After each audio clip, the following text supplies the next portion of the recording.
강의가 너무 귀한 강의죠. 진짜 읽을 드림 시스템이기 때문에 가능하다는 생각이 듭니다. 오늘의 강의는 뉴틸라이트와 고지혈에 대해서 강의를 해주실 리더님이신데요. 대구 한의대학교 한방 웰니스 산업 경영학과 교수님이십니다. 김명아 리더님을 큰 박수로 모시겠습니다. 반갑습니다. 김영입니다. 한 시간이 사실은 저한테는 짧은 시간인데 바로 공유하고 강의 시작하도록 그렇게 하겠습니다. 잘 들리시죠? 네. 감사합니다.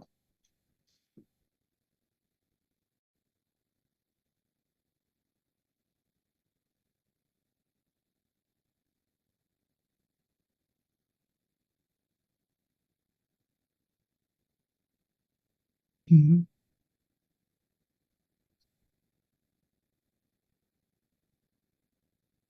자, 오늘 제가 맡은 강의 주제는 뉴트라이트와 고지혈, 고지혈증 보통 그렇게 부르죠. 고지혈증. 이게 잘 안 물러가네. 예. 저는 이제 대구 한의대학교 근무한다고 해서 한의사는 아니에요. 아니고 원래 저는 오랫동안 대학에서 법학하고 정치학을 가르친 선생입니다.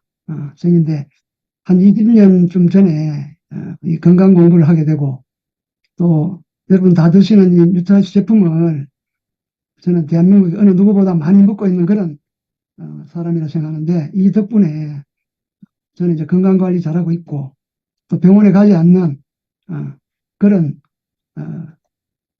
제 나름대로 이제 그 건강 그 기준이 서 있는 그런 사람인데 또 한 17, 8년 전부터 이 건강 관련 책자를 굉장히 많이 읽었어요.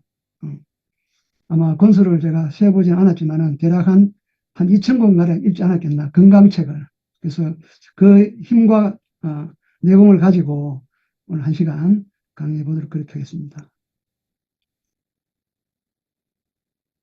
뉴트라이트와 고지혈증인데, 뉴트라이트에 대해서는 여러분 잘 알고 계시잖아요. 제출 대신 생활력을 요구하자.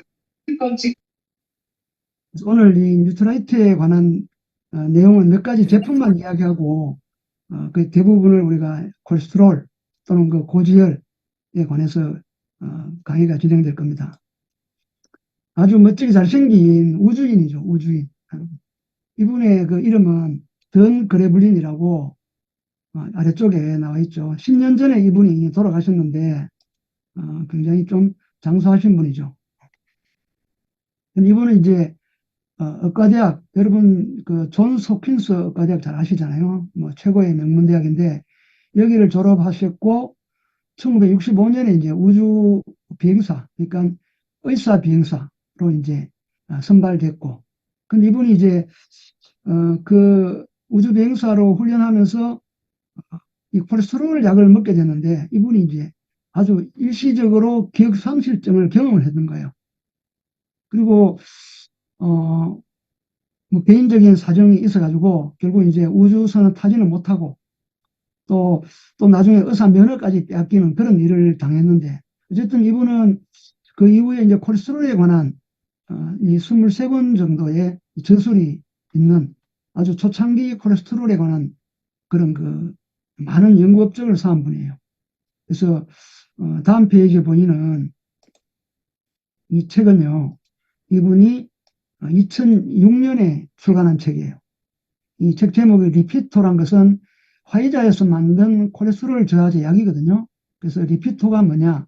기억의 도둑이다. 그 15번 메모리에서 아래쪽에 보면은 소 제목이 나오는데 이 화이자에서 만든 스타틴 계열의 약물을 리피토라고 부르는데 이게 뭐냐면요. 결국은 이 약물은 콜레스테롤에 관한 잘못된 전쟁의 표본이다. 그런 내용을 담고 있습니다.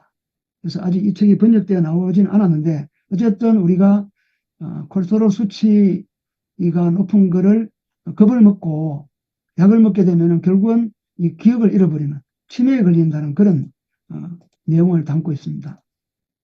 그래서 많은 분들이 이제 콜레스테롤 약을 드시고 계신 분도 있고 우리나라에도 대략은 약 드시는 분이 한 500만 넘는다고 그렇게 알려져 있는데, 이 콜레스테롤은 뭐냐면요. 이 콜레스테롤인데, 다음 페이지 나오겠습니다만, 이 콜레스테롤이란 이 말뜻은 바로 지방이라는 뜻이에요, 지방. 우리 특히 혈액 속에 콜레스테롤은 지방을 뜻하거든요. 근데 이 콜레스테롤에 관한 우리 정보는 그냥 나쁜 거다. 조금 공부한 분들도, 좋은 콜레스테롤이 있고, 이거는 이제 HDL이죠. 그리고 이거는 LDL이다. 이 정도. 아니면 콜레스테롤 수치가 왜 올라갈까? 그래서 이제 우리가 고기를 먹어서 그렇다. 아니면은 콜레스테롤이 많아지면은 혈관이 파열이 되어서 심혈관 질환에 큰 문제가 온다. 때문에 예방적 차원으로 약을 먹어야 된다. 꼭 그렇게 알고 있는 분들이 굉장히 많아요.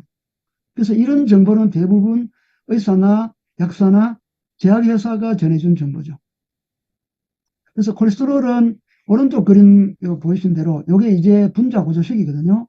그래서 탄소와 그다음에 산소와 수소로 이루어진 결국 이제 지방이에요, 지방. 지방의 한 종류다. 근데 뭔가 좀 특별한 지방이에요. 그래서 이 콜레스테롤이란 말 뜻은 콜레란이란 말 자체가 담즙에서 발견됐기 때문에 앞에 이게 붙는 거예요. 그래서 콜레라 말은 담즙이라는 뜻이에요. 그리고 스테레오스란 말은 고체, 어떤 물질, 그리고 올은 알코올이죠. 그래서 이런 세 가지 의미가 합쳐서 이 콜레스테롤이 만들어지는데, 그럼 콜레스테롤은 우리 몸에서 어떤 기능을 하느냐? 첫 번째가 세포막의 구성 성분이에요. 여러분 오른쪽에 이 그림을 보시면은 이 세포막의 이중막이거든요, 이게. 근데 요 보면 노랗게 표시된 부분은 콜레스테롤이에요. 그래서 세포 속에 이 각 조직에 이 콜레스테롤이 이렇게 함유되어 있는 거죠. 그래서 우리가 세포가 분절이 되거나 또는 우리가 운동을 하면은 근육이 만들어지잖아요. 거기도 전부 콜레스테롤이 필요한 거예요. 그리고 우리 뇌 쪽에는 콜레스테롤 성분이 굉장히 많습니다. 그래서 그 중에서 뇌신경세포의 피복, 우리 지금 전선에 피복이 있잖아요. 그래서 전선에 피복이 벗겨지면 합선이 이루어지죠. 그죠? 스파크가 일어나는데, 우리 뇌신경의 세포 피복이 바로 콜레스테롤 성분인데, 콜레스테롤이 만약에 부족하게 되면은 뇌신경세포의 합선이 일어나는 거예요. 그러면 뭐 어떤 일이 생깁니까? 이게 이제 뇌전증입니다. 관절병, 그죠? 사람이 막 쓰러지잖아요. 그리고 콜레스테롤이 원료가 되어서 비타민 D를 만듭니다. 그래서 비타민 D는 우리가 장에서 혈관 속으로 칼슘이 흡수될 때 굉장히 많이 필요하죠. 아니면은 면역에 관계되고, 특히 비타민 D가 많이 부족하면요, 대장암이 올 가능성이 굉장히 많습니다. 그리고 각종 호르몬, 특히 남성 호르몬의 원료가 됩니다. 담즙산의 원료고. 그리고 우리 세포 조직이 여러 가지 이유로 손상이 되면은 수리할 때 반드시 필요하고, 면역과 세균 독소를 중화시키는, 이 굉장히 중요한 거죠. 근데 왜 나쁜 것으로 우리가 인식하고 있을까요? 그래서 거기에는 굉장히 역사적인 건 유래가 있습니다. 오른쪽에 이 책자는 아까 제가 이 건강책자를 1500권, 2000권 읽었다 했잖아요. 그 책을 읽고 만든 또 다른 책이에요. 그래서 이 책의 큰 주제는 우리 몸을 정확히 공부하고 우리 몸의 그 항상성, 자연 치유력을 믿고 가급적 병원 가지 않는 몸을 만들자. 또 우리는 뭡니까? 뉴트라이트란 멋진 그런 제품이 있잖아요. 그죠? 저도 그 덕분에 지금부터 거슬러서 한 5, 6년, 저는 병원에 가지 않습니다. 제 건강을 제가 관리하거든요.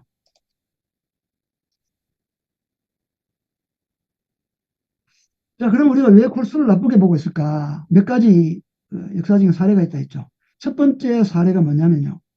이 왼쪽에 보는 이분은 러시아의 해군 군의관, 그래서 니콜라이 아니츠코프란 분이에요. 이분이 이제 1913년에 지질 가설이라는 것을 주장했는데, 가설을 세웠는데, 어떤 실험을 했냐면요. 토끼에게 콜레스테롤을 먹인 거예요. 그래서 동물성 지방이잖아요. 식물에는 원래 콜레스테롤이 없습니다. 그래서 콜레스테롤을 녹인 해바라기 기름을 장기간 토끼에게 먹인 거예요. 그러니까 토끼의 동맥에 경화가 일어났다. 그래서 이건 나쁘다 이래 된 거죠. 근데 뭐가 문제입니까? 토끼는 초식동물이잖아요. 그러니까 가설의 설정이 잘못된 거죠. 어. 그래서 초식동물에게 동물성 지방을 먹이니까 그 자체가 문제가 있죠. 그리고 사실은 이것을 계기로 해서 어떤 문제 있는 가설인데도 불구하고 이게 콜레스테롤의 예, 그 신화를 만들었고 훗날에 와서는 뭐냐면 이 콜레스테롤이 아니고 콜레스테롤이 산화되었기 때문에 동맥경화가 왔을 것이다 라고 추측을 하는 거죠. 그래서 이 시작이 그렇게 된데도 지금까지 이걸 믿고 병원에서 약을 처방하고 또 그 약을 먹고 부작용 때문에 굉장히 많은 문제를 안고 가는 살아가는 사람들이 많습니다. 두 번째는 어떤 사례냐면요. 오른쪽에 그림에 보이는 이분은 미국의 32대 대통령이에요. 미국에서는 유일하게 4번 대통령 당선된 프랭클린 델라노 루즈벨트입니다. 이분이 이제 2차 대전 중에 사망했는데 대통령을 4번이나 했으니까 굉장히 대단한 분이죠.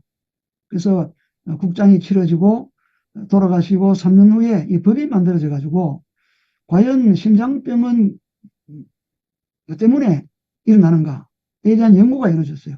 그래서 한 10년 정도 연구가 일어났는데 결론이 뭐냐?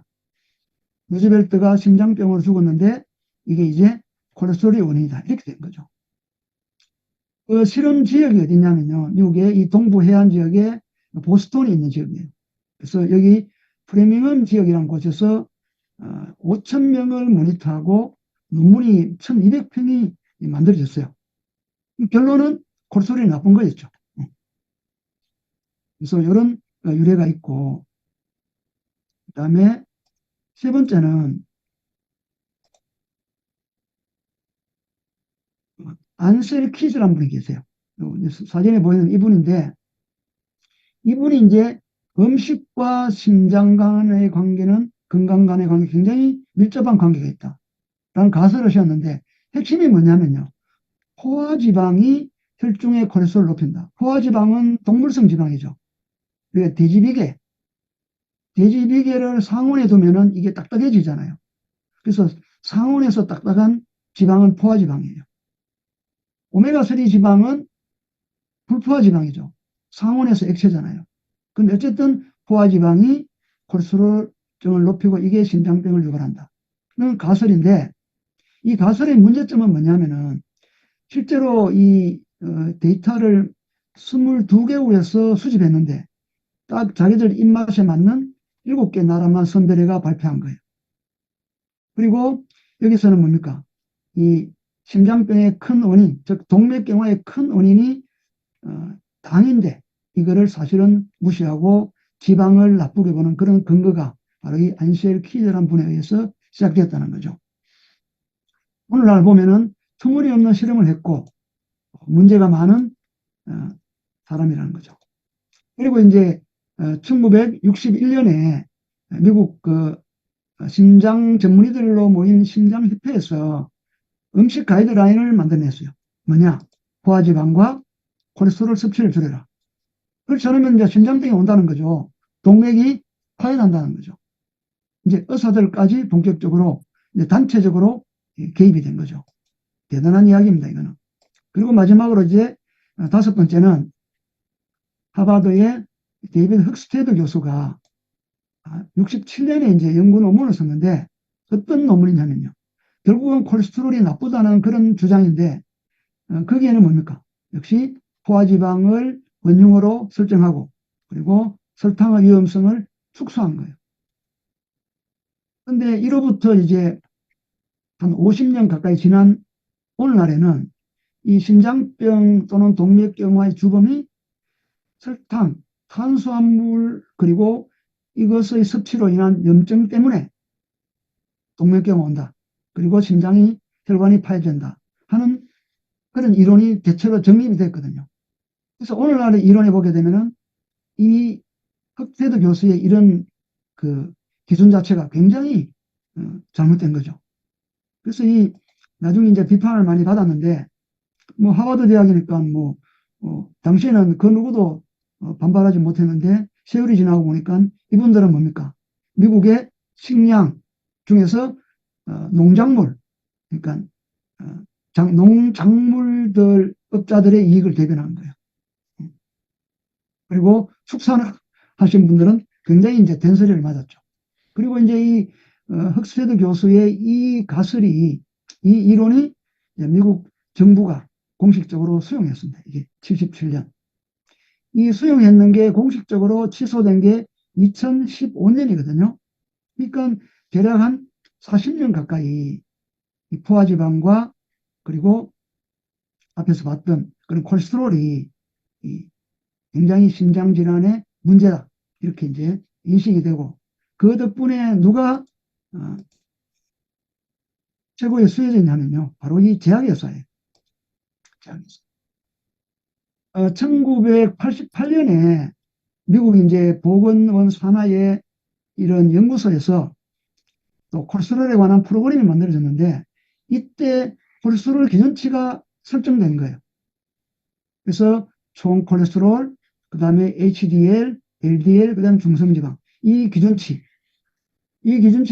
조금 넘어서거나 많이 넘어서면은 굉장히 이제 건강에 심각한 적신호가 켜진다는 내용이죠. 근데 88년에 이렇게 기준이 만들어졌는데, 그 이전에는 기준이 얼마냐면요, 콜레스테롤 기준치가 대략 한 300 정도였어요. 300. 굉장히 높죠. 근데 기준이 정해지니까 낮아져 버리고, 그리고 사람들은 약을 먹기 시작했고, 제약회사는 뭡니까? 광고하기 시작하고, 이러면서 이제 사회적으로 이제 문제가 쌓여가는데, 그 문제는 조금 이따 말씀드릴게요. 그러니까 책자도 보면 이런 책이 있습니다. 여기 이제 우리나라의 류정호 씨라는 분이 쓴 책인데요. 2008년에 출간됐어요. 그러니까 콜레스테롤 낮추면은 오래 살 수 있다. 그래서 계란 노른자에 먹지 말자. 아니면은 이쪽에 보시면은 동맥경화나 고지혈증이 높으면은, 그죠? 콜레스테롤이 높으면은 돌연사가 이루어진다는 내용이죠. 그러니까 짧게는 40년, 그럼 좀 더 확대시키면은 한 60년 가까이 콜레스테롤은 굉장히 나쁘게 우리가 인식되었고, 또 사람들은 그렇게 알고 의사로부터 약을 처방받죠. 지금 우리나라에 시판되고 있는 약들입니다. 이게 이 대표적인 게 뭡니까? 그 아래쪽에 보시는 화이자에서 만든 리피토죠. 그래서 뭐 클레스토, 그다음에 하라바콜, 조코 이런 약들이 엄청나게 팔렸어요. 요거는 이제 화이자 한국 지사에서 공급하는 리피토라는 책이에요. 약이에요. 요 리피토는 뭡니까? 스타틴 계열의 약물입니다. 스타틴 계열의 약물.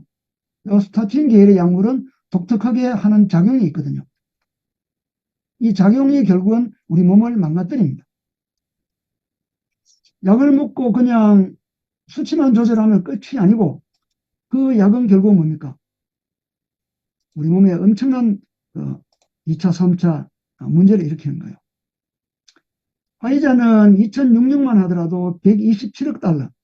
엄청난 돈이죠. 여러분들 계산기를 한번 두드려 보세요. 여기에 요즘 환율이 한 1,400원대 좀 넘으니까 1,400을 곱해보세요. 127조죠. 그죠? 네, 엄청난 돈들입니다. 그리고 지금까지 단일 약품으로서 가장 많이 팔린 약이 이 콜레스테롤 약입니다. 물론 최근에 와서는 역류성 식도염 약이 많이 팔린다는데, 그전까지는 콜레스테롤 약이 굉장히 많이 팔렸고, 이 화이자에서 만든 리피토만 하더라도 작은 나라의 국가 예산만큼 팔린 거죠. 약 한 가지가 그렇습니다. 이 화면에 보이는 약들은요, 지금 우리나라에 시판되고 있는 콜레스테롤 약입니다.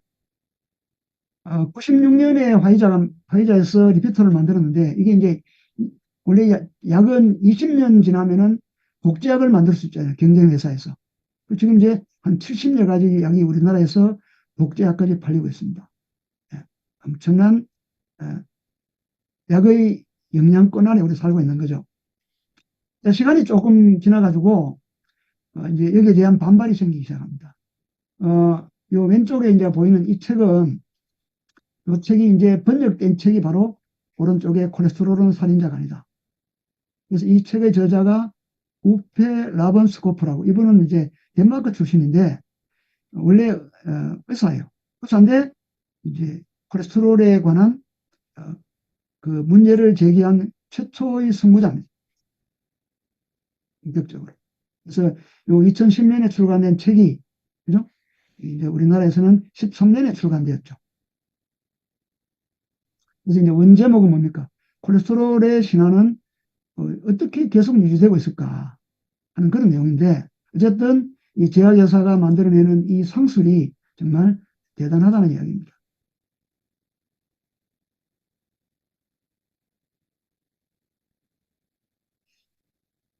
이게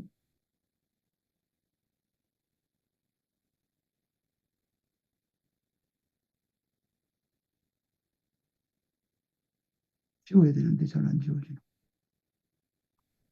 그냥 진행할게요. 네, 두 번째 책은 콜레스테롤 신화에 관한 이야기인데 예. 이 책도 이제 2013년에 이렇게 출간이 되었는데 이게 이제 2017년에 우리나라 말로 번역된 게 콜레스테롤 수치에 속지 마라 유명한 책입니다. 이 책의 그 공동 저자 중에 한 사람인 스테픈 이 시나트라라는 분은 MD고 이거 이제 의사인데 이분은 미국에서 손꼽히는 심장 전문의예요. 그래서 이분이 이제 공동 저술로 있는데 아마 유튜브에 영상 자료도 이분 영상이 많거든요. 그래서 우리가 콜스룰이라는 그 허상에 너무 속고 있다 하는 것을 고발한 책이에요. 그래서 이제 이런 책들이 나오면서 사회적인 어떤 기류가 조금씩 바뀌기 시작하는데 이건 이제 다음 내용들을 보면 알 수 있습니다. 2015년이 되었어요. 2015년 여기 이제 언론에 난 기사인데 2015년 2월 달이죠. 2월 달. 요 내용이 뭐냐면요. 콜레스테롤이 높으면 몸에 안 좋다는 이야기가 상식인데 그게 아니라는 내용입니다. 그래서 미국의 보건부 산하에 DGAC라고 이런 단체가 그죠? 어떤 결정을 내렸는데 이 결정은 뭐예요? 미국 정부의 공식 입장이죠. 아까 흑스테드 교수의 콜레스테롤 이야기가 1977년에 미국 정부의 공식 입장이 됐는데 대략 한 40년이 지나서 그게 바뀐 거죠. 그래서 콜레스테롤이 건강에 나쁘다는 이 설정 자체가 잘못되었다는 이야기입니다.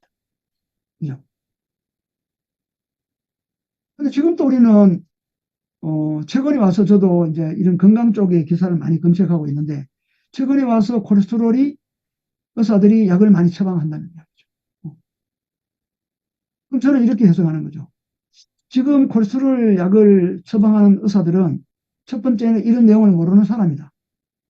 아니면은 약을 많이 처방하면은 주머니에 돈이 두둑하게 들어오겠죠. 그런 두 가지 목적이 있는, 아니면 둘 중에 하나. 이거는 이제 미국 정부의 공식 입장이 바뀌었다는 거죠. 그래서 우리가 이런 내용을 아셔야 된다. 그래서 이제 우리나라에도 이런 책들이 만들어지고 출간이 되기 시작합니다. 이 두 책은 저자가 같습니다. 서울대학교 의과대학을 졸업한 정윤섭 박사인데 우리가 콜레스테롤과 포화지방에 관한 오해를 갖고 있다는 거죠. 이걸 푸는 것. 두 번째는 콜레스테롤은 적이 아니다. 근데 과연 이제 이런 책을 읽고 이해하고 내 생활에 반영하는 사람들이 얼마나 많이 될까 걱정되는 부분들이죠. 이 왼쪽에도 건강 관련 책자인데요. 출간된 지 한 10년 정도 된 책자인데 책 제목이 굉장히 좀 자극적이죠. 네. 아마 보신 분 많이 계실 건데 내 몸은 내가 고쳐야 된다. 원래 이 책의 원 제목은요. 우리 집 주치 자연의학. 책 제목이 원래는 우리 집 주치 자연의학. 그러니까 이 책을 한 권 갖고 있으면은 주치의를 갖고 있는 거죠. 이제 지금은 이제 출판사 문제인지 책이 이제 내용은 똑같은데 이렇게 책 제목이 바뀌었는데 이 책의 31쪽에 보시면요. 콜레스테롤 약을 먹게 되면은 아까 스타틴 계열의 약이 있다 했죠. 콜레스테롤 약을 어떻게 먹게 되면 우리 몸에 이런 영양소들이 고갈이 되더라. 그러니까 약이 갖고 오는 부작용이죠. 의사들은 약은 그렇게 독하지 않다. 안 먹어서 생기는 심장 파열보다는 또 먹어서 생기는 그 예방이 좋다. 이런 식으로 약을 이제 처방하는데 사실은 거기에도 제가 볼 때는 좀 함정은 있습니다. 또 선재광 박사, 이분은 한의사죠.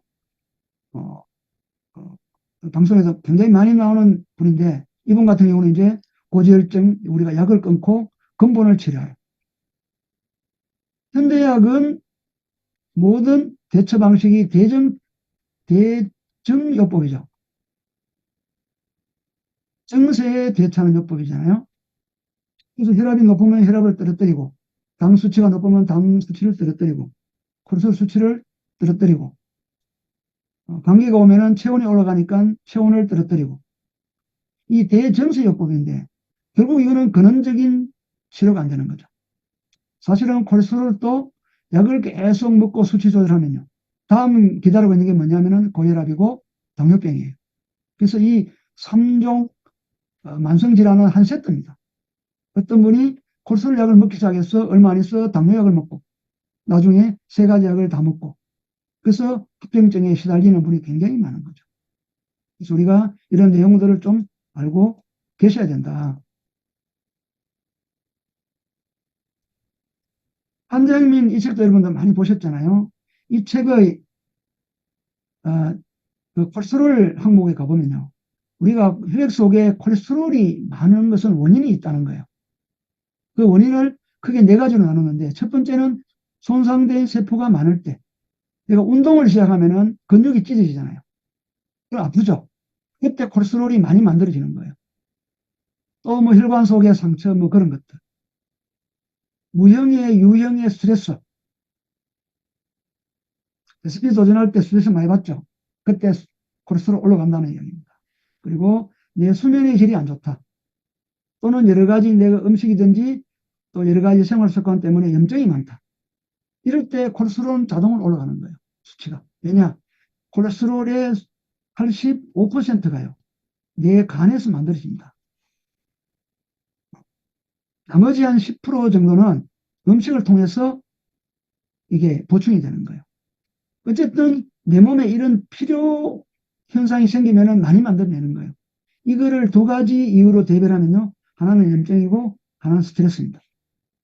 우리가 일상생활하면서 염증이 많은 식생활 또는 생활 속에서 스트레스가 많으면 당연히 이게 수치가 올라간다. 콜레스테롤이. 그러면은 이 염증을 없애줘야 되고 스트레스를 없애줘야 되죠. 약을 먹고 이거를 조절할 일은 아니라는 이야기입니다. 근데 제가 아는 많은 분들이 이런 데는 귀를 기울이지 않고 병원을 찾고 약을 먹고 그렇게 하는 거죠. 아마 여러분 주변에도 굉장히 많은 일이라 생각합니다. 그래서 콜레스테롤 약은 이런 뭐 어려운 용어가 있는 이런 계열의 약인데 이제 스타틴 계열의 약이 가장 많이 지금 팔리고 있습니다. 근데 이 약물은 일단은 뭡니까? 간을 나쁘게 만드는 거예요. 모든 화학약물은 간과 위장, 소장, 대장, 장을 망가뜨리죠.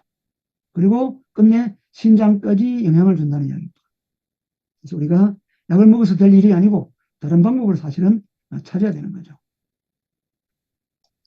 자, 여러분 다음 그림을 보시면요. 이 그림을 잘 보시면은 우리가 이제 음식을 먹게 되면은 그죠? 탄수화물, 단백질, 뭐 술도 음식입니다. 예, 지방. 이걸 먹게 되면 이게 이제 소화 흡수 과정을 거쳐서 간으로 들어가죠. 요 지금 파란색 박스는 간입니다. 간. 간 안에서 일어나는 거예요. 그래서 이런 음식물들이 아세틸 코엔자임 A로 바뀌고 요게 이제 HMG 코엔자임에 요 용어가 이제 한번 궁금하신 분들은 검색 한번 해보세요. 그래서 HMG 코엔자임이 여기 일종의 조효소거든요. 요게 이제 메발로네이트 쭉쭉 바뀌어가지고 콜레스테롤이 되는 거예요. 그러니까 앞에서 여러분들 보셨던 스타틴 계열의 약물, 이 리피토 같은 경우에는 이 HMG 코엔자임 A에서 메발로네이트로 바뀌는 요 과정을 절단시켜 버린 거예요. 딱 절단시키니까 그 이후 일들이 일어나지 않죠. 그 이후에는 어떤 일이 있습니까? 코엔자임 A가 안 만들어지는 거죠. 콜레스테롤이 안 만들어지니까 비타민 D가 안 만들어지죠. 앞에 보셨잖아요. 그리고 소변과 방광, 그 신장에서 알도스테론 이게 호르몬이 안 만들어지고, 그리고 스트레스 호르몬인 코티졸이 안 만들어지고, 그리고 남성 호르몬, 여성 호르몬이 안 만들어지고. 그래서 이런 거 안 만들어지는 거는 구체적인 사안이고, 전체적으로 콜레스테롤 약은 간 기능을 저하시킵니다. 우리가 간이라는 것은 한자로 이렇게 써보게 되면요, 우리 몸의 방패란 뜻이에요. 결국은 이 오른쪽에 이 다룰면은 이 고기 육자거든요. 우리 육체. 육체의 방패가 무너지는 거예요. 간은 영어로 리버죠. 살아있어야 되는데 간 기능이 떨어지는 거죠. 그래서 간이 나빠지니까 우리가 방패가 무너지니까 사실은 굉장히 큰 문제를 안고 살아가는 거죠. 건강하자고 먹었는 게 오히려 더 건강을 무너뜨리는 그런 일을 우리가 맞이하게 된다. 그리고 이 일들은 단번에 오는 게 아니고 사실은 서서히 오기 때문에 내가 나이가 들어서 그런가? 노화 때문인가? 하는 일들이 거의 뭡니까? 이 콜레스테롤 약 때문에 그럴 때가 많다는 이야기죠. 이제 이 코엔자임 A라는 것은요, 이게 원래 세포를 활성화시키는 효소죠. 우리 몸에서 코엔자임 A가 가장 많은 장기는요, 심장이에요. 우리 심장은 하루 24시간 당력을 조절해가면서 뛰어야 되잖아요. 근데 콜레스테롤 약을 먹게 되면은 코엔자임 Q10이 안 만들어져서 심장 기능이 저하되는 거예요. 처음에 콜레스테롤 약을 왜 먹었습니까? 심장 질환을 예방하거나 치유하기 위해서 먹은 거죠. 그런데 오히려 더 심장에 문제를 더 일으키는 그런 게 바로 콜레스테롤 약이다.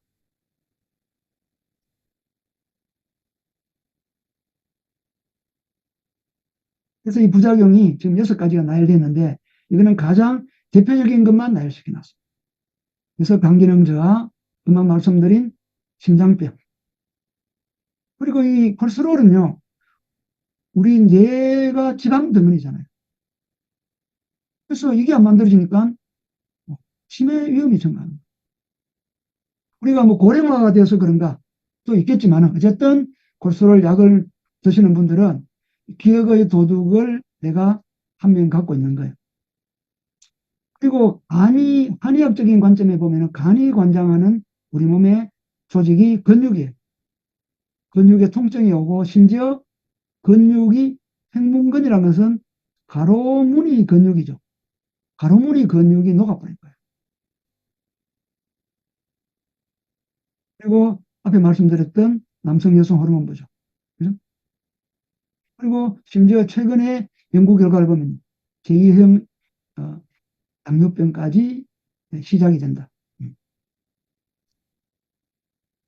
이거를 알고 드시는 분은 거의 없을 거예요. 약을 드시는 분은 이걸 모르고 드시는 거죠. 서서히 내 몸을 망가뜨리는 독약과 같다. 자, 화이자에서 만든 리피토인데요. 이게 이제 스타틴 계열의 아토르바스타틴이라고 이 콜레스테롤 저하제죠. 이 저하제를 계속 장기간 복용하니까 이 남성 호르몬인 뭡니까? 테스토스테론이 잘 안 만들어지는 거예요. 그래서 오는 게 남자들의 발기부전입니다. 그러니까 문제 있잖아요. 그래서 화이자에서 뭐를 만들었습니까? 비아그라 만든 거예요. 그래서 돈 되는 거 뭐 다 하는 그런 게 바로 이 어쩌보면 제약회사. 대단하죠. 병 주고 또 약 주고. 그러면은 콜레스테롤이 과연 동맥경화를 일으키는가? 이 그림은 여러분들 이미지는 많이 보셨잖아요. 그죠? 그래서 우리가 콜레스테롤이 이렇게 혈관이 삼중막이 되어 있는데 그 안쪽이 내피거든요. 이 내피 쪽에 안쪽에 콜레스테롤이 쌓이는 거예요. 이렇게. 그러면 이 내피에 쌓이는 이 콜레스테롤이 많이 쌓이게 되면 결국은 혈관이 좁아지게 되고 그 압력을 못 이기는 혈관이 파열이 된다. 이게 이제 콜레스테롤 저하제를 권하는 의사들의 주장입니다. 제약회사의 주장이죠. 근데 그 이후에 많은 학자들이 그렇지 않다. 단순하게 콜레스테롤이 이, 이 그냥 혈관을 속을 흘러야 될 콜레스테롤이 부단히 이렇게 내피 속으로 들어오지 않는다는 것을 밝혀낸 거죠.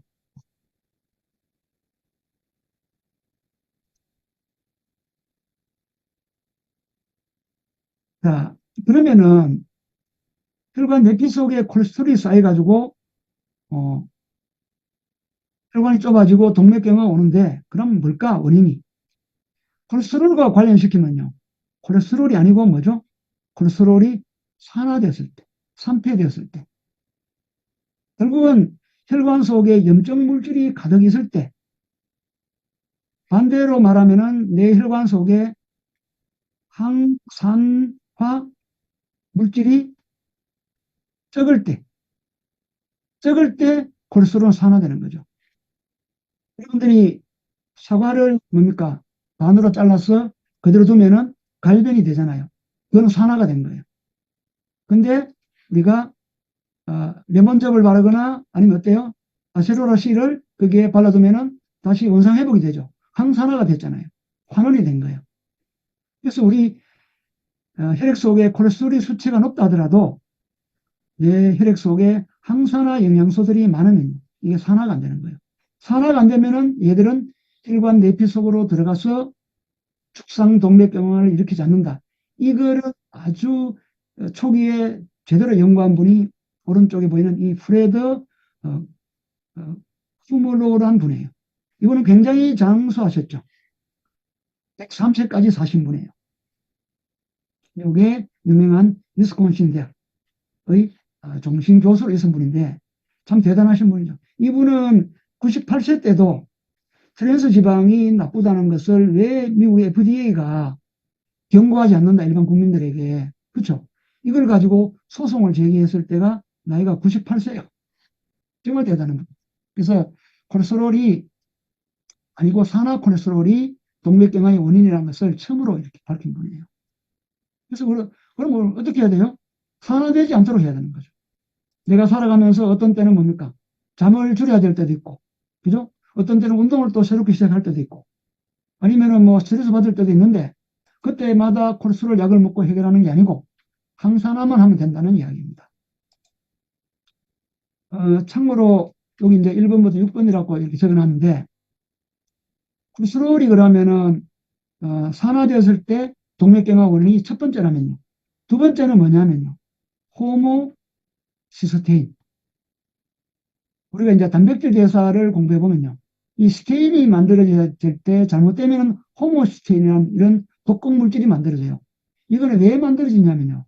비타민 B6번, 9번, 12번. 요게 혈액 속에 부족하면요. 이 독성 물질이 만들어지는 거예요. 그리고 호모시스테인이 동맥경화 원인이 되는 거죠. 그럼 어떻게 해야 돼요? 이스트비를 드셔야 되고 B 플러스를 드셔야 돼요. 세 번째는 산화질소, NO, 산소와 질소죠. 혈관 내피세포에서 이 산화질소가 제대로 만들어져야 혈관이 부드러운데 이게 적게 만들어지면요. 혈관이 딱딱해지는 거예요. 동맥경화죠. 그럼 이게 어떻게 하면 잘 만들어질까? 이 산화질소를 만드는 근본 원인 물질이 뭐냐면요. 여러분 드시는 프로틴입니다. 식물성 프로틴. 그래서 프로틴 속에 들어있는 아르기닌이 산화질소의 원료가 되거든요. 그래서 우리가 프로틴을 먹어도 혈관이 부드럽게 된다는 거죠. 대단하죠. 그 다음에 네 번째는 비타민 C 플러스 프로틴이 특히 프로틴 속에 리신 요거는 어, 그 필수 아미노산이죠. 그 다음에 프롤린, 그 다음에 글리신 요거는 불필수 아미노산. 요 세 가지 주성분인 프로틴과 비타민 C가 뭐를 만듭니까? 콜라겐을 만들잖아요. 콜라겐은 세포의 결합 조직이죠.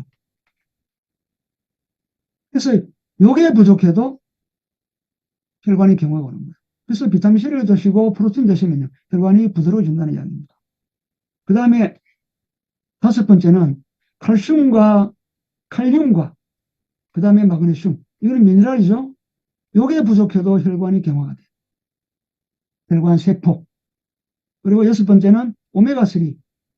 오메가3 지방산이 부족해도 혈관이 딱딱해지죠. 혈관 세포가 딱딱해져요. 그래서 이런 다섯 가지는 이제 오늘 강의하고는 간접적인 관계이기 때문에 이렇게 간단히 말씀드렸는데, 일단 우리가 혈액 속에 콜레스테롤 수치가 혈액 검사에서 높은 사람들은 약을 드실 게 아니고 뭡니까? 항산화제 영양소를 드셔야 되는 거죠. 간단합니다, 사실은. 사실은 의외로 건강법은 간단한 거예요. 그리고 이제 이 콜레스테롤 산화 방지를 적극적으로 주창한 사람이 여러분 잘 아시는 라이언스 폴링 박사예요. 그래서 이분은 뭡니까? 비타민을 많이 먹자. 그러면은 얘가 비타민 요법이잖아요. 그러면은 만성염증을 잡을 수 있고, 그죠? 나가서 결합 조직을 강화시킬 수 있다. 라고 이야기했던 분이죠. 그 다음에 여러분 또 잘 아시는 비타민 C를 처음으로 발견했던 알버트 센트 저레지 이분이죠. 그래서 이분이 이제 비타민 C를 찾아냈는데, 그리고 나서 비타민 C 구조가 밝혀지고 합성 비타민이 만들어져 가지고 뭡니까? 합성 비타민 C하고 그 다음에 원래 비타민 C는 어디서 찾아졌습니까? 파프리카잖아요. 파프리카. 그래서 그 기니피그 실험에서 파프리카를 먹인 기니피그와 합성 비타민 C를 먹인 기니피그가 차이가 있는 거예요. 어떤 차이냐? 합성 비타민 C를 먹은 기니피그는 계속 피를 흘리는 괴혈병이 있었던 거예요. 그러나 파프리카를 먹은 기니피그는 괴혈병이 안 오는 거예요. 왜냐? 파프리카 속에는 비타민 C 플러스 뭔가 있었는데 그게 이 저러지는 모체라고 부르는데 이게 뭐냐? 이게 이제 바이오 플라보노이드예요. 요즘 말하는 식물 영양소. 그래서 우리가 합성 비타민의 한계는 이미 1937년에 노벨상을 받은 이 센트 저러지가 합성 비타민은 문제가 있다는 것을 알았던 거죠. 근데 우리가 광고에 뭐 합성 비타민 광고하는 회사들이 많잖아요. 그네들은 전혀 그런 걸 이야기하지 않죠. 그래서 우리만 알고 우리만 먹으면 됩니다. 여러분 아래쪽에 보시는 분 잘 아시죠? 그죠? 칼 램보그 박사님. 이분은 이 알버트 센트 저러지와 거의 동시대에 이 식물 농축물에 관해서 연구를 한 분이죠. 이분은 학자지만은 이분은 학자면서 실천가죠. 그래서 우리가 오늘날 좋은 영양소를 먹을 수 있는 그런 큰 계기가 이분의 식물 농축물 연구에서 시작됐잖아요. 그죠? 그래서 뉴트라이트 연구는 사실은 뭡니까? 앞에서 든 두 분, 그리고 지금 말씀드렸던 이 센터 저레지, 이분들의 업적을 우리 생활 속에서 항산 영양소를 섭취할 수 있도록 만들었던, 그죠? 뉴트라이트 이 창업하신 이 칼 램보 박사님의 그 영향이 참 절대적이고, 오늘날 와서 이제 만성염증이 암이 된다는 게 거의 이제 큰 흐름이 되어가고 있잖아요. 그래서 암 예방에도 어쩌면은 치유에도 이런 식물 농축물, 식물 영양소, 파이토팩터, 그죠? 플라보노이드. 그래서 이런 것이 굉장히 중요한 것을 알려지고 우리가 가까이 영양소로 먹을 수 있는 것은 램보 박사님의 덕분이죠. 저도 그 덕분에 지금 한 25년 정도 병원 안 가는 건강을 유지하고 있습니다. 그래서 결국은 뭐냐면요. 콜레스테롤 수치가 높은 게 문제가 있어요. 내가 열심히 사는 분들은요. 이 수치가 높아요. 그렇죠? 아까 말씀드린 대로 SP 도전한 분들은 한 달 내내 높을 거예요. 혈액을 검사해 보면. 근데 이 높은 게 문제가 아니에요. 뭐냐? 이게 산화되는 게 문제죠. 근데 우리 몸에는 원래 항산화 효소가 간에서 만들어집니다. 대표적인 게 글루타치온이고 대표적인 게 코엔자임 Q10이죠. 그러나 그것도 우리가 드셔도 좋고 그리고 항산화 영양소도 드시는 게 좋다. 그래서 우리가 지금 글루타치온, 그 다음에 코엔자임 Q10 이런 거는 간에서 만들어지는 것을 보충하기 위한 뭡니까? 효소로 지금 제품도 나와 있잖아요. 그런 것들도 뭡니까? 사실은 콜레스테롤 수치 조절에 굉장히 도움을 주는 영양소고, 다음에 보여드릴 것은 영양소죠. 그래서 이 효소가 간에서 만드는 게 부족하기 때문에 보충제로도 드시고 또 영양소도 드시면요. 콜레스테롤이 산화되는 것을 충분히 우리가 방지할 수 있다는 이야기입니다. 항산화 영양소는 흔히 이제 비타민 A, C로 불리잖아요. 그래서 우리가 카로틴 플러스, 아시로라시, 그 다음에 오메가에 들어있는 비타민 E. 오메가3 지방산 자체가 굉장히 염증 제거에 도움을 주고 또 콜레스테롤 수치에 도움을 줍니다. 그리고 앞에서 말씀드렸던 코엔자임 Q10 이것도 직접적으로 콜레스테롤 수치 조절에 또는 콜레스테롤이 산화되는 것을 방지해 주는 거죠. 색깔 있는 야채나 과일에는요, 전부 식물 영양소가 들어있죠. 이거는 우리 뉴트리엔트만 있는 건데, 어쨌든, 빨주노초 파남보 색깔 있는 음식을 여러분들 많이 드시고, 아마 여러분들도 그, 더블엑스를 물에 이렇게 넣어보면요, 그, 물에 풀리면서 총천연색이 아마 육안으로 확인하실 거예요. 그래서 그만큼 우리 더블엑스에도 이런, 색깔 있는 야채나 과일을 담고 있기 때문에 항산화 능력이 굉장히 충분하다. 그래서 더블엑스만 드셔도 사실은 산화 콜레스테롤을 예방할 수가 있다는 이야기. 녹차 같은 경우에는 카테킨이라는 성분이 쓴 성분이죠. 녹차의 떫은 성분입니까? 예. 이게 이제 사실은 콜레스테롤 수치에 조절에 도움을 주고 다 식물 영양소죠. 그 다음에 갈리에 들어있는 이 알리신 성분. 그죠? 이것도 뭡니까? 직접적으로 아까 앞에서 말씀드렸던 HMG 코엔자임 A 이거를 억제시키는 거예요. 그리고 LDL 콜레스테롤 산화를 억제시키고. 그러니까 식물 영양소의 공통 특징 같아요. 그리고 레시디에 들어있는 포스파티딜콜린 이거는 뭡니까? 콜레스테롤 수치 조절에 도움을 주고. 여러분들 이제 비슷한 성분이 보면은 이게 전부 대도 추출물이잖아요. 포스파티딜세린 이거는 뇌 건강에 도움을 주는 겁니다. 수단 용어지는 인지질이죠. 예. 그리고 마지막으로 여러분 잘 아시는 옥타코사놀. 바이오플라보노이드의 여러 종류 중에 하나가 폴리코사놀인데 이 폴리코사놀은 뭡니까? 핵심 한 60, 70%의 성분이 옥타코사놀이에요. 이 옥타코사놀이 우리는 뭐죠? 지구력 또 그런 이야기 하잖아요. 근데 옥타코사놀의 굉장히 중요한 역할 중에 하나가 바로 이 콜레스테롤 수치를 조절해 주는 거예요. 염증을 없애주고. 멋지죠? 예. 그래서 이런 영양소를 좀 수치가 높다는 게 뭡니까? 혈액 검사나 이런 걸 통해서 아시는 분들은 이런 영양소 섭취를 좀 주기적으로, 그죠? 끊지 말고 쭉 드시면은 수치 조절에 굉장히 도움이 될 거고. 물론 이제 이런 걸 드시는 분들은 두 가지로 대별해 봐야 돼요. 하나는 첫 번째는 장이 좋다. 장이 좋다. 두 번째는 장이 나쁘다. 좋지 않다. 나쁘다. 그래서 장이 나쁘고 이런 분들은 뭘 먹어도 잘 문제가 해결 안 되잖아요. 그래서 장을 좋게 하는 영양소를 드시는 게 굉장히 중요합니다. 그래서 여러 가지 생활 속의 법도 있지만은 영양소를 보면은 장을 좋게 만드는 영양소는요. 첫 번째가 유산균이고 그리고 식이섬유예요. 요즘 굿모닝 하시고 마이크로 바이옴 때문에 잘 아실 거고 두 번째가 장에 좋은 거는 바로 비타민 B군입니다. 과거에 이스트 B, 그죠? 그리고 B 플러스. 네. 그 다음에 세 번째는 비타민 C. 그리고 칼맥이죠. 칼슘, 마그네슘. 비타민 C는 위장의 염증을 없애주는데 굉장히 탁월합니다. 그런데 위장의 염증이 없어지는 과정에서 속쓰림이 오죠. 근데 알고 먹으면 괜찮습니다.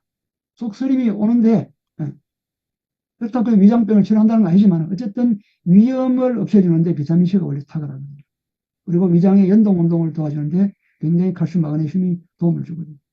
그래서 이런 거를 드시면서 식생활 습관을 바꾸면서 장을 좋게 만들어서 이제 정말 콜레스테롤이 산화되지 않도록 하는 항산화 영양소를 드시는 게 순서가 아닌가 생각을 해봅니다.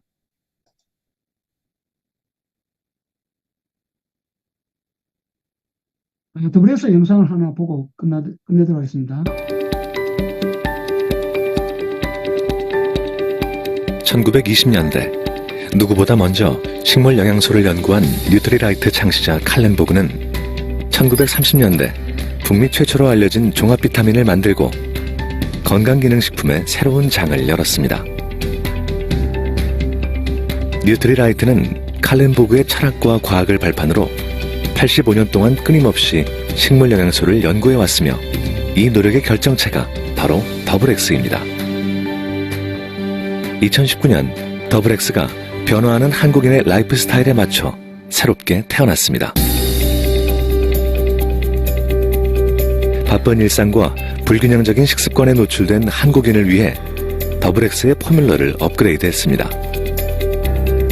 그 결과 새로운 더블엑스에는 19가지 식물 영양소가 담겨있고 기존 대비 함량도 더 풍부해졌습니다.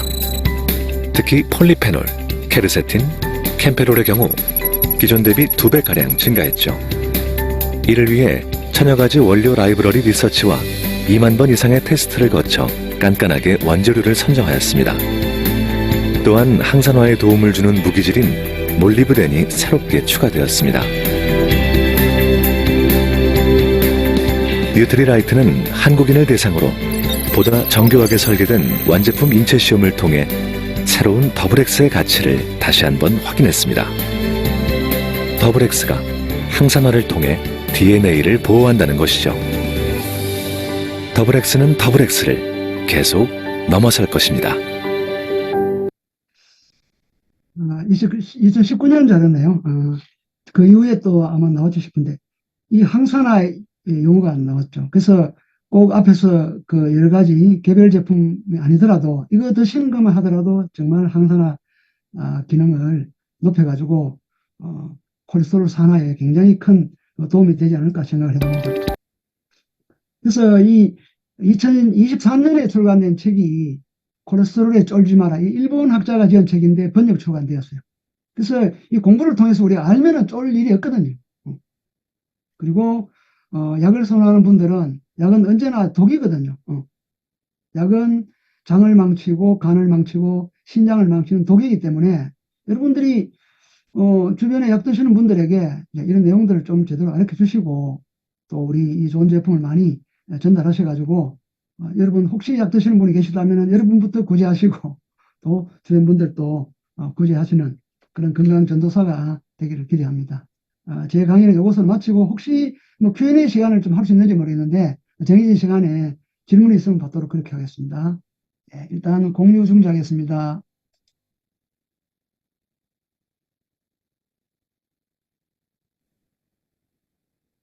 네, 지금 Q&A를 한 5분 정도 님 계시면 간단하게 몇 가지 될 것 같습니다. 네, 지금 채팅방에 HDL이 높은 경우는 괜찮을까 나오는데 보통 HDL은 우리가 좋은 콜레스테롤 알고 있잖아요. 예컨대 혈관 어느 부위에 상처가 났어요. 그럼 상처를 치료해야 되잖아요. 상처를 치료하는 게 LDL입니다. 그리고 상처를 치료하는데 필요한 콜레스테롤 LDL의 양이 만약에 100이라면은 간에서 200을 만든다는 거죠. 그래서 100을 갖고 치료하고 100이 남아있잖아요. 남아있는 100을 다시 간으로 끌고 와서 파괴를 해야 되는데 끌고 오는 역할을 하는 게 HDL이에요. 그래서 HDL 수치가 높으면은 콜레스테롤 LDL 수치가 떨어지니까 이제 HDL은 좋은 거고 LDL은 나쁘다는데 그렇다고 해서 LDL이 나쁜 건 아니에요. LDL이 나쁘면 상처 치료가 하는 그 역할을 우리가 무시하는 거죠. 그래서 우리 몸에서 내 간에서 만드는 콜레스테롤이기 때문에 절대 나쁜 건 아니다. 우리가 그걸 나쁘게 해석하고 특히 이제 그걸 이제 상업적으로 쓰는 사람도 있기 때문에 이제 문제가 큰 거죠. 그리고 채팅방을 제가 볼게요. 네, 하나 정도 더 해주시면 될 것 같습니다. 하나 더요. 네. 중성지방이 높은 건 이유가 무엇일까? 우리가 이제 오메가3나 오메가6는 그냥 그렇게 부르기도 하고 정식 명칭이 오메가3 지방산 이래 부르거든요. 그러면 지방산이니까 산성이죠. 우리가 산성 알칼리는 아시잖아요. 근데 원래 오늘 저녁에 삼겹살을 먹었어요. 그럼 삼겹살 그 삼겹 지방 그 부분을 우리가 육안으로 보는 거는 중성지방이에요. 여러분들 복부에 있는 것도 중성지방이거든요. 성질이 중성이에요. 근데 이게 이제 지방은 원래 그 덩어리째로 우리 몸에 들어온 거 아니잖아요. 지방이 소화가 돼야 되죠. 지방 한 분자가 소화되게 되면은 지방 한 분자는 그 뭡니까? 글리세롤 그리고 지방산 요 두 개로 나눠져요. 그래서 글리세롤 플러스 지방산 3개.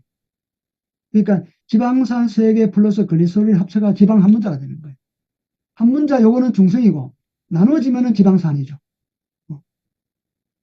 그래서 내가 중성지방이 많다는 거는 이 지방이 될 수 있는 거는 지방을 먹었어도 지방 될 수 있고 술을 먹어도 당이잖아요. 탄수화물이죠. 그 탄수화물도 원래 우리 몸속에서 흡수돼 가지고 당이 많이 먹으면 당이 남아 돌게 되면 그게 근데 쌓이면 그게 쌓일 때는 중성지방으로 쌓이는 거죠. 그래서 피하지방, 복부지방 전부 성질이 중성지방입니다. 그런 분들은 정제 탄수화물을 많이 드시는 분들 대표적인 게 밀가루, 백미, 밥, 그 다음에 술 전부 정제 탄수화물이거든요. 그런 쪽에 노출된 분은 복부지방이 많습니다. 그래서 특히 이제 과일도 마찬가지입니다. 과일이 건강에 굉장히 좋기도 하지만은 과일의 당은 과당이거든요. 과당은 우리 몸에서 에너지를 쓸 수가 없어요. 과당은 오로지 간에서만 분해가 됩니다. 그래서 그 과당은 간에 가서 뭐가 되냐면 지방간이 돼요. 굉장히 과일을 좋아하는 분들은 지방간이 많습니다. 그래서 특히 이제 중성지방이 많은 분들은 그 정제 음식을 많이 드시는 분들이다. 그렇게 하시면 좋겠고. 뭐 시간이 한 1분, 2분 남았나요? 병원에서 약을 먹어야 된다고 한다. 병원에 가면 안 되죠. 아니, 지금 제가 약을 안 먹어도 된다 했잖아요. 왜냐하면 약이 부작용이 없으면 제가 이런 이야기 할 필요 없어요. 저도 이 공부를 시작한 이유가 사람들이 이상한 거예요. 분명히 이 약은 제가 책을 보니까 그리고 노벨상을 받은 사람들 이런 분이 문제 있다고 이야기하는데도 동네 의사들 말을 듣는다 이야기입니다. 그럼 어떻게 해야 돼요? 그분은 그렇게 살아야 되는 거죠. 그래서 병원에서 약을 먹어야 되고 뭐 의사가 말하든 간에 여러분들이 아까 제가 쭉 이렇게 몇 권 책을 소개시켜 드렸잖아요. 그런 책을 읽어보세요. 특히 콜레스테롤 관련된 책자는 최근에 많이 출간되고 있고 의사들이 굉장히 바쁘기 때문에 책을 지어내지도 못하고 돈 번다고. 근데 의사면서 책을 이렇게 콜레스테롤에 뭐 쫄지 마라, 콜레스테롤 수치에 뭐 이런 책, 그 다음에 콜레스테롤 살인자 이런 책은요. 그 의사는 굉장히 공부한 사람이에요. 그러니까 동네 의사 말 듣지 말라는 이야기입니다. 그런 분들의 책을 읽고 여러분들이 스스로 판단하셔야 되죠. 근데 문제는 저는 건강 이야기 하지만은 의사도 아니잖아요. 그 제 이야기 듣지 마시고 저는 그분들을 소개시켜 드린 거고 여러분들이 한 번 더 그런 책을 통해 가지고 한번 믿음을 가지시고 여러분 건강에 최후의 보루는 여러분 자신들이잖아요. 그렇습니다. 갑상선 기능 저하로 콜레스테롤 수치가 올라갔다. 그렇죠. 갑상선 기능이 저하되면은 에너지 대사가 떨어져 가지고 비만이 오게 되고 당연히 그 비만이라는 것은 콜레스테롤이거든요. 그러면 갑상선 기능을 업시켜야 되죠. 그러면 갑상선 기능이 뭐 때문에 저하가 된지를 찾아내 가지고 그것도 뭡니까? 여러분들이 기능을 저하를 정상으로 만들어야 돼요. 앞에 소개시켜드렸던 내병 내가 치유한다 그 책 있잖아요. 그런 책, 그 1권책에는 질병 50가지가 쭉 이렇게 나열되어 있어요. 그리고 그 질병을 어떻게 치유할 수 있는가. 당연히 갑상선 기능 저하 항진증 당연히 있습니다. 그런 책이 굉장히 도움이 되고 그 책에 보면은 갑상선 기능 저하증을 치료할 수 있는 자연치료제. 자연치료제 어떤 게 자연치료제겠어요? 전부 비타민이고 미네랄이고 그렇습니다. 그래서 우리가 비타민 미네랄을 먹고 내 몸의 병이 낫는다는 걸 상상을 못 하잖아요. 그러나 내가 모르고 있을 뿐이지 그런 쪽으로 공부하고 있는 분도 많고 책도 굉장히 많다. 예, 것입니다. 이거 지금 뭐 비슷비슷한 이야기인데 지금 당뇨 이야기는 제가 사실은 오늘 강의 못했으면 다음 주 강의에 잘릴 건데 잘 모르겠습니다만은 다음 주에 사실은 제가 오늘은 고지혈증 이야기했고, 다음 주에는 혈당 관리를 강의하니까, 그, 당뇨 또는 혈당 관리 문제는 다음 주에는 조금 일찍 강의 끝내고, 표현해야 했으면 좋겠습니다. 저는 여기까지 하겠습니다. 감사합니다. 네, 감사합니다. 네, 너무 멋진 강의를